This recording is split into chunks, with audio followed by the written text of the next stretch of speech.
Australia, they're brought from China, Ukraine, Portugal, Italy, and so on. For billets to be made, you need iron ore, which you have to process to make something called sponge iron. Sponge iron is the one that makes billets, which we are currently importing. But there should be a process. Now, like I told you, we have a mineral exploration license at Steel and Tube. We're already in Kanungu and some other sub-counties. We are working with all the stakeholders.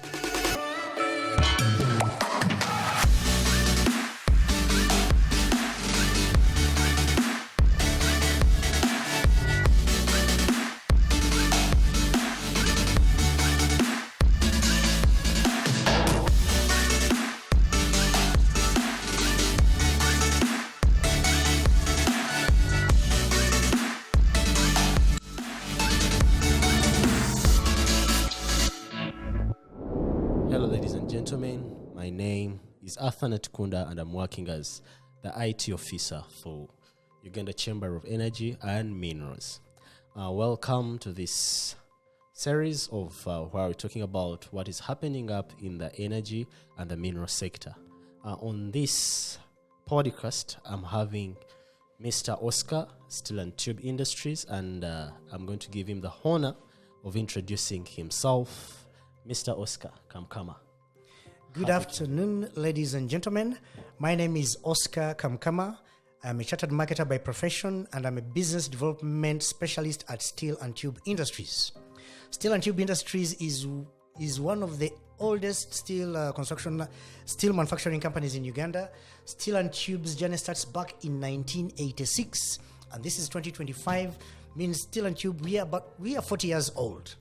And with that, we've come thus far because of two things. One, we are known for quality. Two, we are known for service. Steel and Tube Industries is the biggest manufacturer of steel and producer of steel profiles, not only in Uganda but also in the Great Lakes region. We are the leader when it comes to quality, and importantly, our factory is located in Namamve Industrial Area, Nakawa Industrial Area, as well as Kazinga, where we have a PEB, pre-engineered building manufacturing facility. Oh, that's amazing. So what is the role of Steel and Tube if you are to talk about the oil and gas sector in this sense? Now, the oil and gas sector is one of the biggest gifts God has given to Uganda. Now, us as steel manufacturers, I can speak for the whole industry. I won't speak only about Steel and Tube. Sure. The most important thing is supply of critical infrastructure components. We are talking about storage tanks and chain link. If they're, let's say, at Bulisa, there in Hoima, you need quite a number of steel products. For example, you need water tanks. We have stainless steel water tanks. If you need chain link for all the entire place, we have galvanized wire products. Chain link, we have it in gauge 10, gauge 12, 12.5, height 6 foot, running length of each row is about 15 meters. We have a variety of many products. To answer your question directly, we are supplying already, and we would like to supply more critical infrastructure components for the oil and gas. Number 2, supporting exploration and production. As steel manufacturers, it is something we must do, but it's not just steel. We must focus on 3 things. 1, we must focus on quality. If you don't have quality, you can not play in that space. 2, if you don't have quantities, you cannot play in that space. 3, the most important thing, keeping time and delivering at the right schedules. So 3 things we are looking at in supporting exploration and production. We are looking at quality, quantities, and then timely delivery. These are international players who are doing this. If we are not doing that, we are not supporting ourselves and actually spoiling the name of the country when it comes to local content and national content issues. The other important thing is construction of facilities. We, of course, there's tier 1 contractors, tier 2 contractors, and tier 3, and so on. Right. So us as steel manufacturers, we have to supply whoever has need of the products we are manufacturing. And most importantly for the country, we are looking at job creation and economic development. Job creation, we are a country of 45 million people. Over 22 million are ladies. So all these places where the exploration and production is happening, we must employ the young girls, the young boys, the youth, the old women. If it's near a national park, we must also support pro-poor tourism. This is helping the people in the community there. Now, us as steel manufacturers, we can also play and participate in CSR, corporate social responsibility, not just supply products. Once we supply and we make some money, let's give back to the industry. Let's give back to the communities which are also working there. The other thing is, us as manufacturers, we try to reduce import dependency. We have our factories here at Steel and Tube. We produce our capacity is about 400,000 metric tons per annum. So we must produce with the raw materials we have.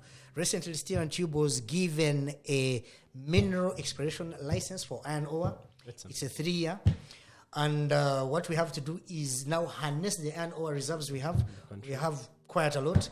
Some industry players are already in that space. So all of us as top manufacturers, we must stop the dependency of importing billets to manufacture, but use the resources we have, which is the message of the president. The president of Uganda is always talking about. Number 6 and most important is enhancing local content and industry capacity. The president is always going there talking on behalf of Uganda. We have capacity. For example, give an example. We are talking about oil and gas here, but it is also SGR, standard gauge railway. If you look at standard gauge railway, they're pretty much like oil and gas. Yeah, sure. I was speaking to Canon Perez, who is the project coordinator, said in 3 things. They're interested in quality of steel, Sure. they're interested in quantities, and they're also interested in timely delivery, which is not different from what the guys at oil and gas have. Asking. So when it comes to enhancing local content and industry capacity, we must do the needful. So there is a trending thing, Mr. Oscar, which is coming up, and it is all about the shift from fossil fuels to more renewable and reliable energy. I know for a matter of a fact, the change is becoming a little hard based on the quantity of energy needed to run very many industries.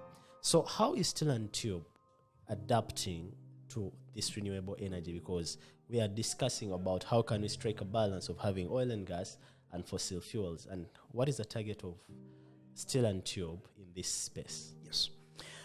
Steel and tube industries, actually just like any other steel manufacturer, we depend a lot on hydroelectric power because we need a lot of power to run the raw material to generate fixed products.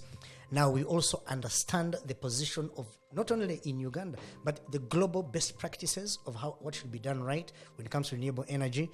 We are exploring many other options. Wind energy. We were somewhere recently, we saw wind turbines. Wind turbines. We need to look at solar power, solar energy, using the sun. And us as steel manufacturers, we are looking, actually most of us, we are looking at the results of the Swedish experiment where they're using hydrogen power. It's still work in progress, but we know in the next 6-7 years, it should be rolled out. So we are targeting the technology that is going to come from Sweden and Germany. We also now in India, they also have some initiatives which are in place. So we're also looking at the results of what is going to come from there. I'll give an example. At Steel and Tube Industries, we use German engineering to run our Thermex technology machines, which are of German engineering. So once the Swedes and the Germans and India, they get it right, we have to copy and paste the same technology here in Uganda. They have the capacity, they can, the research and development, they will do on the rest for us. And then for us, we shall replicate the clean technologies that they have brought in so that we also start being at par with the rest of the world when it comes to renewable energy initiatives in place. Okay. So there is, you have hinted about it, but I'd prefer us to go a little bit more in details about it. The issue of national content is highly emphasized in the entire oil and gas span. And His Excellency the President also highlighted that issue of we have to ban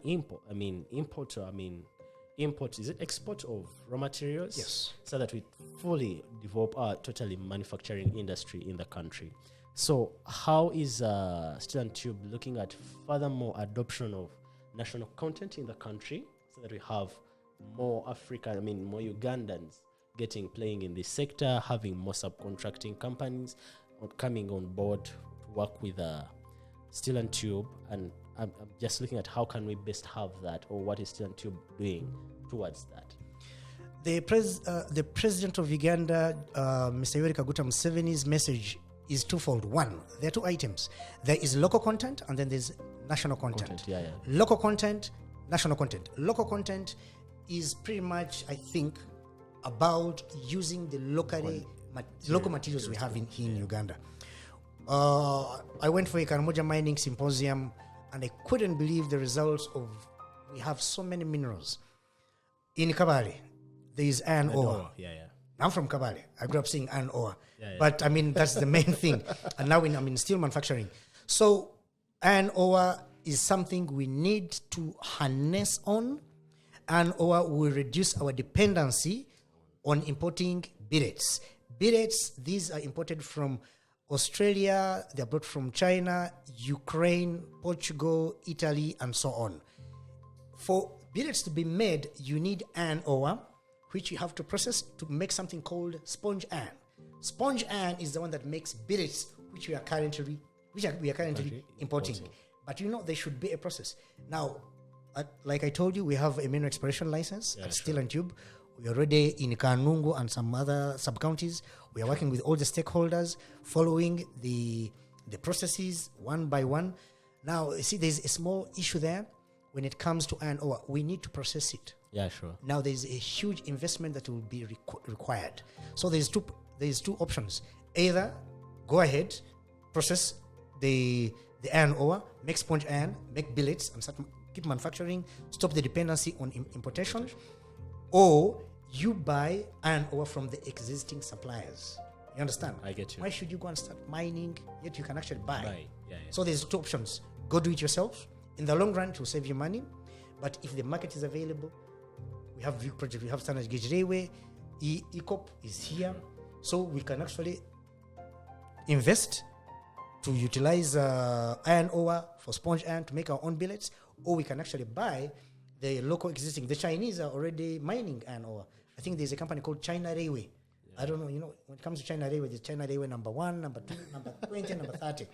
So one of the guys who are doing the mining of iron ore is China Railway. So now, for example, Steel and Tube and roofings, we can purchase from them, do our sponge iron, make our own billets. So that is something that is work in progress. So if we give it a short term, it can be 1 month, 36 months, that is 3 years, 48 months, 4 years. Medium term, we are looking 5 years, 7 years. Now, for us to process that iron ore and do the right thing, there's something called a DRI. I want to take you through the specific. A DRI plant, for example, there's one which was opened up somewhere in Niganga, but there's still a long way. So, but iron ore, we, the top players in the market, we are work in progress on that matter, but we shall reduce the dependency on imports so that we start manufacturing our own. That we reduce on the price of the final product to the consumer, whereby, for example, if someone is paying 10,000, they start paying 7,500 because we are using local materials. I get you. So, for a matter of fact, I know you don't only sit in position as a sales guy at marketing. Yes, woman. Yeah. So I want, because I know you sit at the board. I mean, you sit at the council for the chamber, and I know you're a man well honored to sit at the EABC as the chairman, right? If I get you right. So, Mr. Oscar, as now taking us to that, how are you looking, or what are you doing with EABC so that we have a better flourishing industry, manufacturing industry in the next 10 or 20 years as an organization on the East African Chamber or East African community? I'll start from the beginning of your question. The last annual general meeting last year at Uganda Chamber of Mines and Petroleum, now Uganda Chamber of Energy and Minerals, you guys elected me as the manufacturing sector head at Uganda Chamber of Energy and Minerals. I'm very proud of the role I'm doing, and I'm also trying to make sure I deliver my mandate as a sector head. Then I am also a director and board member at UNABSEC, Uganda National Association of Builders, Engineers, Contractors and Suppliers. Now, that is a space of construction and building. And in December last year, Private Sector Foundation elected me as the EABC Board Director, that is East Africa Business Council Board Director, and I sit on the Governing Council in Arusha. So pretty much EABC is the apex advocacy body of all private sector associations and corporates in the 8 partner states. Which are the 8 partner states? Uganda, Kenya, Rwanda, Burundi, now DR Congo, now Southern Sudan, as well as Somalia. Somalia came on board in November 2023. So that is the embodiment of EABC, East Africa Business Council. You have Private Sector Association in Uganda, Private Sector Association in Burundi, Rwanda, Tanzania, Kenya, I think it's called KEPSA. So all the private sector foundations in the 8 partner states are the embodiment of what makes EABC. So in Uganda, our vice chairperson is Simon Kaheru. I am a board director. So at EABC, our role is very simple. Our role is to harmonize a number of issues emanating from different countries.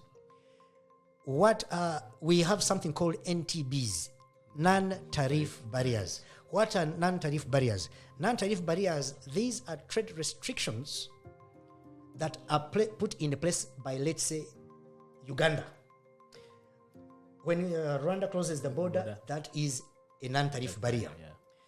If Kenya says we don't want eggs coming from Uganda, that's an NTB, non-tariff barrier. If Uganda says we don't want to send our milk to Kenya, despite the market there, that is an NTB. If Tanzania says we don't want steel from Kenya, Uganda, they don't want steel from Kenya, Uganda, or maybe wherever, that is an NTB. So East Africa Business Council is that platform where we evenly sit as members and air out our issues. We sit there and say, in Uganda, say, Kenya, why don't you want our eggs to come across? Let's work together. Let's harmonize the matter so that our eggs go to Kenya. Kenya sends products here. So it is some kind of United Nations where we sort out our issues in terms of business. So when I am in EABC, the other side with my colleagues, we are not only pushing for only steel and tube. It is basically the private sector and the corporates in the entire country. So we are representatives of Uganda in Arusha. The Kenya guys are representative of Kenya business in Arusha. The Tanzania Trade Mission is representative of the Tanzanians in Arusha. DR Congo, Somalia, all of us, we meet in one place, in one governing council. We sit, harmonize issues, hammer out details of our issues, and then we proceed and we do business. If you protect your market, you don't want item ABC to come in because you want your local industry to grow. That is protectionism. And you're trying to make your market grow, yet your people, your businesses are missing out on trade coming in from other countries. I hope I've answered your question. Yeah, truly you've answered my question. Yes. Guys, thank you so much, Mr. Oscar. Always a pleasure. Thank you so much. Cheers, Arthur. Yes, thank you. All right.